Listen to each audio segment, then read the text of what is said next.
The year is 1480. A shadow falls across Europe. The mighty Ottoman Empire, a rising power from the east, sets its sights on the Italian peninsula. Their target, the coastal city of Otranto. This is not just a battle for territory, it is a clash of civilizations. The fate of Christendom hangs in the balance. The Ottoman Empire, under the rule of Sultan Mehmed II, had become a force to be reckoned with. Constantinople, the jewel of the Byzantine Empire, had fallen to the Ottomans in 1453. This sent shockwaves through Europe. The fall of Constantinople was a stark warning. The Ottomans were a threat to Christendom. The Ottomans were masters of both land and sea. Their armies were vast and well equipped. Their navy ruled the waves of the eastern Mediterranean.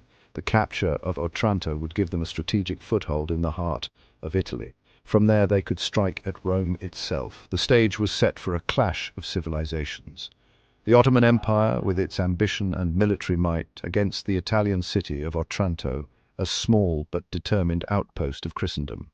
The world held its breath.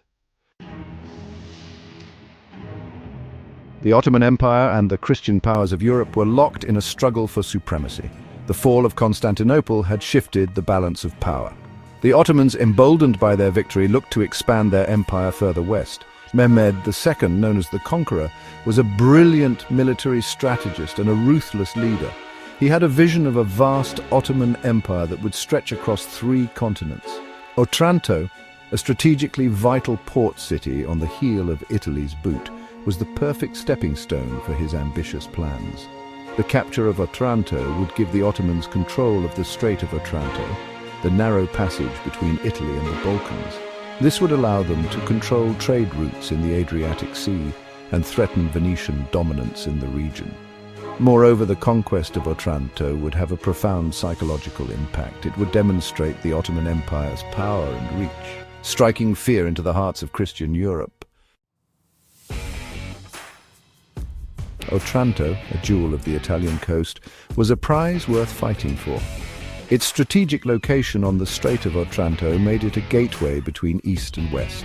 For centuries, it had been a vital trading hub, connecting Italy with the riches of the Ottoman Empire. The city's imposing walls and strategic fortifications had withstood the test of time.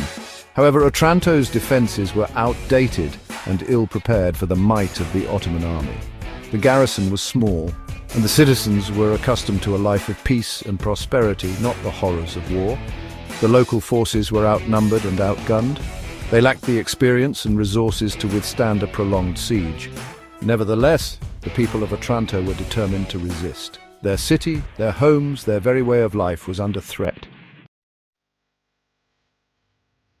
On a scorching summer day in 1480, the horizon was darkened by a vast Ottoman fleet. Over 120 ships, laden with soldiers and weapons, approached the unsuspecting city of Otranto. Panic gripped the city as the magnitude of the Ottoman force became clear. The Ottoman commander, Gedik Ahmed Pasha, a seasoned military leader, demanded the city's immediate surrender.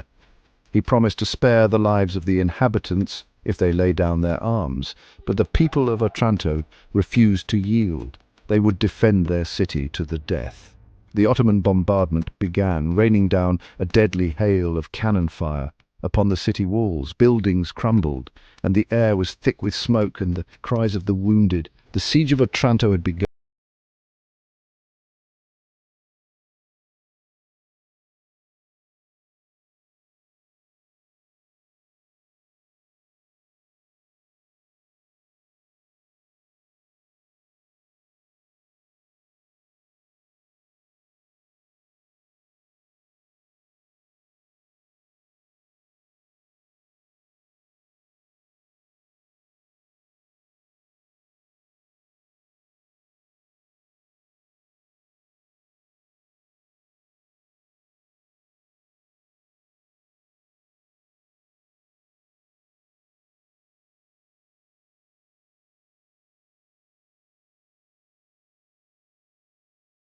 Face of adversity.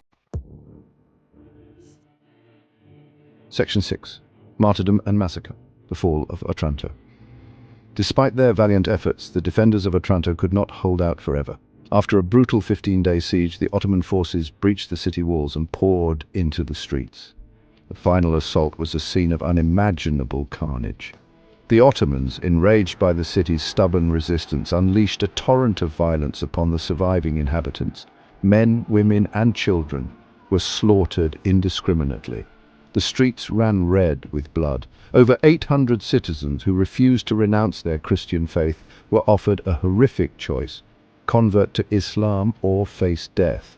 These brave souls, led by the elderly bishop Stefano Pendinelli, chose martyrdom over apostasy. They were marched to a nearby hill and beheaded, their sacrifice etched into the annals of history. Section 7, A Papal Call to Arms Europe, responds to the Ottoman threat. The news of Otranto's fall and the massacre of its inhabitants sent shockwaves across Europe. Pope Sixtus IV, fearing a full-scale Ottoman invasion, issued a desperate plea for a crusade to liberate the city and repel the invaders. The fall of Otranto served as a wake-up call for the Christian powers of Europe.